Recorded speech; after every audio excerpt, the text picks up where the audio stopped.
Hello everyone, thank you very much for taking the time to watch this Logic World video.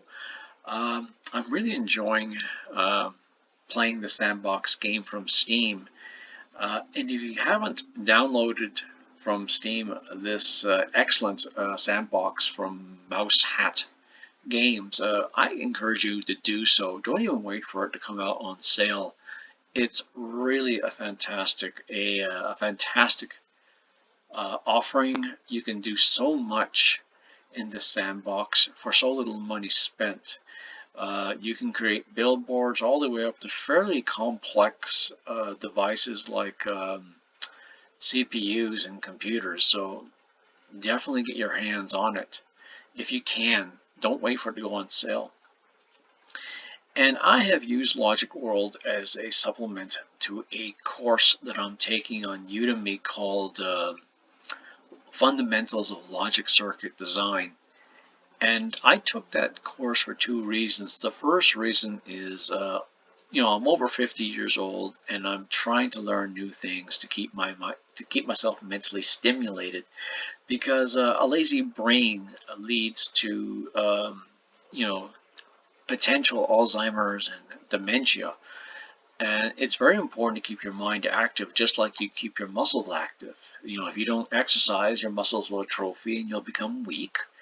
And the same thing goes with your brain. If you don't exercise your brain, you'll find it very hard to focus and to think on the fly as you used to when you're young.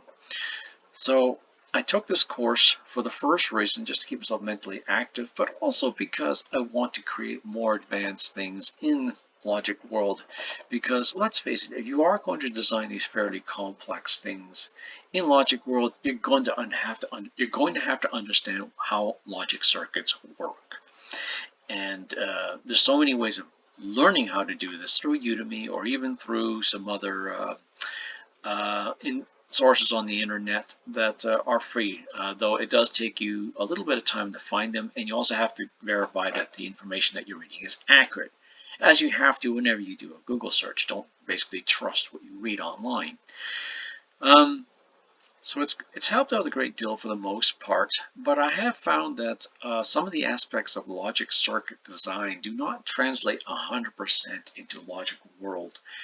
And one of the things that I've discovered is that in Logic World, there is no such thing as an OR gate. And as you know, an OR gate is simply a Boolean component that takes either input signal, and if at least one signal is on, you get an output signal. And because there's no such thing as an OR gate in Logic World, you have to basically create a Y-shaped pin structure that takes either signal and turns on. And for the most part, it works. But you have to be very careful with this design because, as you can see here, because a Y-shaped structure like this in Logic World allows signal to flow both ways, you can inadvertently generate a short in a circuit setup, whereas a true OR gate would only allow a signal to pass through from input to output. Another thing that I've noticed in Logic World is with exclusive ORs, which are a cousin to the OR gate, you can't modify the number of input pins like you can with an AND gate. And I'll demonstrate here. Here's an AND that I just tossed on the ground. If I go into Edit, I can modify the number of input pins on this AND gate here. But if you try to do the same thing for this OR gate, you can't. You'll get a raspberry blown back at you. So to get around this, I had to create my own version of an exclusive OR gate. And that's one of the neat things about Logic World is what you can't necessarily find in the game, you can create. And that includes making your own custom components. So I wanted to make an exclusive OR gate that had more than 2 input pins for some of the assignments that I'm doing on my Udemy course.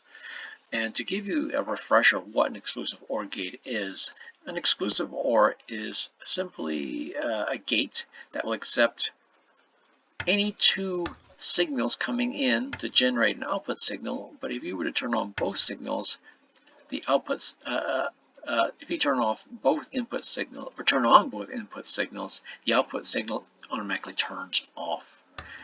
So I wanted to create an exclusive OR gate that had more than 2 pins for an input signal, but generate the same results as output as would be done here, but with more than one input pin.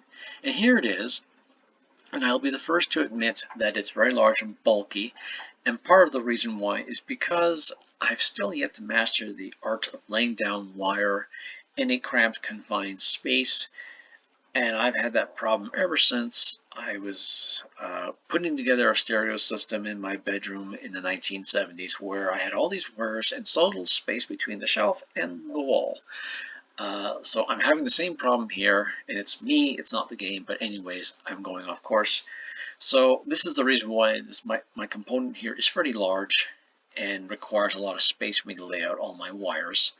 But basically how my exclusive OR component works is that I created up to 4 input sources here, 4 input pins here, and I'm branching them off in parallel to one of 2 locations, an AND gate and 4 fast buffers listed here.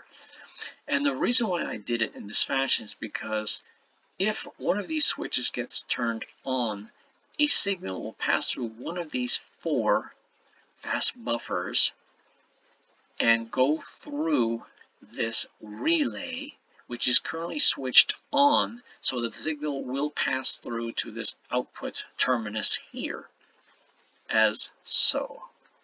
I turn it on, and as you can see here, a signal is passing through, a light is lit up here, and I've also got a light lit up here, so to save me from running back and forth.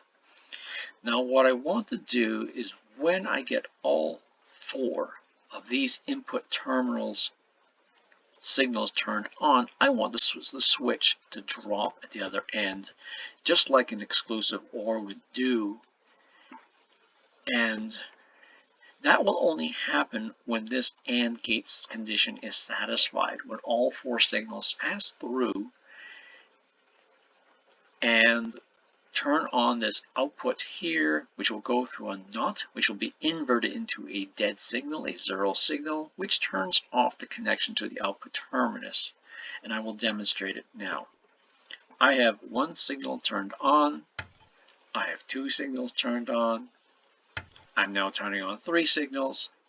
And if I turn on this 4th switch here, the AND gate condition will be rendered true, and that will break the connection to this relay here. And as you can see, the connection is broken to the relay, and the signal is turned off here, and it's turned off here. So it works just like a regular exclusive OR, and it doesn't matter which combination of switches I turn on or off, it will work. So this, as I said before, is a wonderful example of how Logic World allows you to create things that you need in logic circuit design, but do not yet exist in Logic World itself. Now, who knows, down the road, we might actually see the ability for an exclusive OR to be modifiable like a regular AND gate in Logic World. We could even see one of these days an OR gate being created. There's certainly been a great demand for an OR gate component to be created in Logic World.